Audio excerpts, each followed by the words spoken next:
کافرو، تم اللہ سے کیوں کر منکر ہو سکتے ہو؟ جس حال میں کہ تم بے جان تھے تو اس نے تم کو جان بخشی، پھر وہی تم کو مارتا ہے، پھر وہی تم کو زندہ کرے گا، پھر تم اسی کی طرف لوٹائے جاؤ گے۔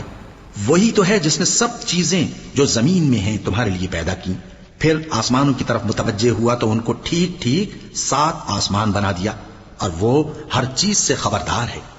اور وہ وقت یاد کرنے کے قابل ہے جب تمہارے پروردگار نے فرشتوں سے فرمایا کہ میں زمین میں اپنا نائب بنانے والا ہوں۔ انہوں نے کہا، کیا تو اس میں ایسے شخص کو نائب بنانا چاہتا ہے جو خرابیاں کرے اور کچھ تو خون کرتا پھرے؟ اور ہم تیری تعریف کے ساتھ تسبیح و تقدیس کرتے رہتے ہیں۔ فرمایا، میں وہ باتیں جانتا ہوں جو تم نہیں جانتے۔ اور اس نے آدم کو سب چیزوں کے نام سکھائے، پھر ان کو فرشتوں کے سامنے کیا اور فرمایا کہ اگر سچے ہو تو مجھے ان کے نام بتاؤ۔ انہوں نے کہا، تو پاک ہے، جتنا علم تو نے ہمیں بخشا ہے اس کے سوا ہمیں کچھ معلوم نہیں، بے شک تو دانا ہے، حکمت والا ہے۔ تب اللہ نے آدم کو حکم دیا کہ آدم، تم ان کو ان چیزوں کے نام بتاؤ۔ سو جب انہوں نے ان کو ان کے نام بتائے تو فرشتوں سے فرمایا، کیا میں نے تم سے نہیں کہا تھا کہ میں آسمانوں اور زمین کی سب پوشیدہ باتیں جانتا ہوں، اور جو تم ظاہر کرتے ہو اور جو پوشیدہ کرتے ہو سب مجھ کو معلوم ہے۔ اور جب ہم نے فرشتوں کو حکم دیا کہ آدم کے آگے سجدہ کرو تو وہ سب سجدے میں گر پڑے مگر شیطان نے انکار کیا اور غرور میں آ کر کافر بن گیا۔ اور ہم نے کہا کہ اے آدم، تم اور تمہاری بیوی بہشت میں رہو اور جہاں سے چاہو بے روک ٹوک کھاؤ پیو، لیکن اس درخت کے پاس نہ جانا، نہیں تو ظالموں میں ہو جاؤ گے۔ پھر شیطان نے دونوں کو اس درخت کے بارے میں پھسلا دیا اور جس عیش و نشاط میں تھے اس سے ان کو نکلوا دیا۔ تب ہم نے حکم دیا کہ بہشت بری سے چلے جاؤ، تم ایک دوسرے کے دشمن ہو، اور تمہارے لیے زمین میں ایک وقت تک ٹھکانہ اور معاش مقرر کر دیا گیا ہے۔ پھر آدم نے اپنے پروردگار سے کچھ کلمات سیکھے اور معافی مانگی تو اس نے ان کا قصور معاف کر دیا۔ بے شک وہ معاف کرنے والا ہے، بڑا مہربان ہے۔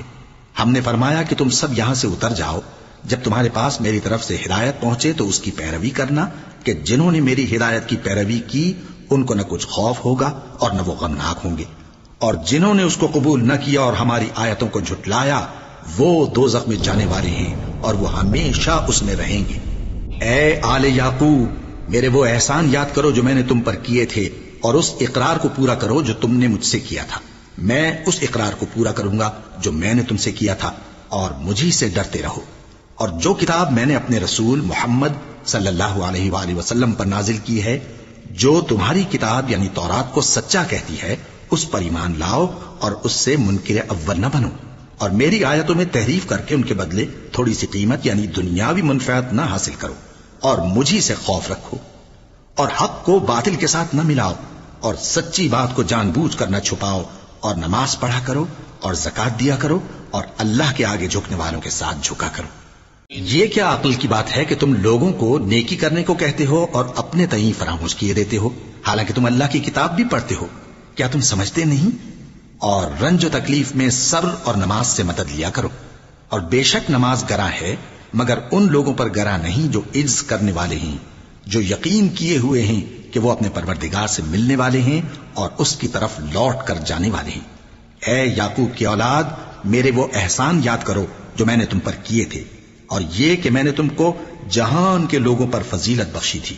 اور اس دن سے ڈرو جب کوئی کسی کے کچھ بھی کام نہ آئے، اور نہ کسی کی سفارش منظور کی جائے، اور نہ کسی سے کسی طرح کا بدلہ قبول کیا جائے، اور نہ لوگ کسی اور طرح مدد حاصل کر سکیں۔ اور ہمارے ان احسانات کو یاد کرو جب ہم نے تم کو قوم فرعون سے نجات بخشی۔ وہ لوگ تم کو بڑا دکھ دیتے تھے، تمہارے بیٹوں کو تو قتل کر ڈالتے تھے اور بیٹیوں کو زندہ رہنے دیتے تھے، اور اس میں تمہارے پروردگار کی طرف سے بڑی سخت آزمائش تھی۔ اور جب ہم نے تمہارے لیے سمندر کو پھاڑ دیا، پھر تم کو تو نجات دی اور فرعون کی قوم کو غرق کر دیا، اور تم دیکھ رہے تھے۔ اور جب ہم نے موسیٰ سے 40 رات کا وعدہ کیا تو تم نے ان کے پیچھے بچڑے کو معبود مقرر کر لیا، اور تم ظلم کر رہے تھے۔ پھر اس کے بعد ہم نے تم کو معاف کر دیا تاکہ تم شکر کرو۔ اور جب ہم نے موسیٰ کو کتاب اور معجزے عنایت کیے تاکہ تم ہدایت حاصل کرو۔ اور جب موسیٰ نے اپنی قوم کے لوگوں سے کہا کہ بھائیو، تم نے بچڑے کو معبود ٹھہرانے میں اپنی جانوں پر ظلم کیا ہے، تو اپنے پیدا کرنے والے کے آگے توبہ کرو، پھر اپنوں کو قتل کرو، تمہارے خالق کے نزدیک تمہارے حق میں یہی بہتر ہے۔ پھر اس نے تمہارا قصور معاف کر دیا، وہ بے شک بڑا معاف کرنے والا ہے، بڑا مہربان ہے۔ اور جب تم نے موسیٰ سے کہا کہ موسیٰ، جب تک ہم اللہ کو سامنے نہ دیکھ لیں گے تم پر ایمان نہیں لائیں گے، تو تم کو بجلی نے آ گھیرا اور تم دیکھ رہے تھے. پھر موت آ جانے کے بعد ہم نے تم کو اثر نو زندہ کر دیا تاکہ احسان مانو.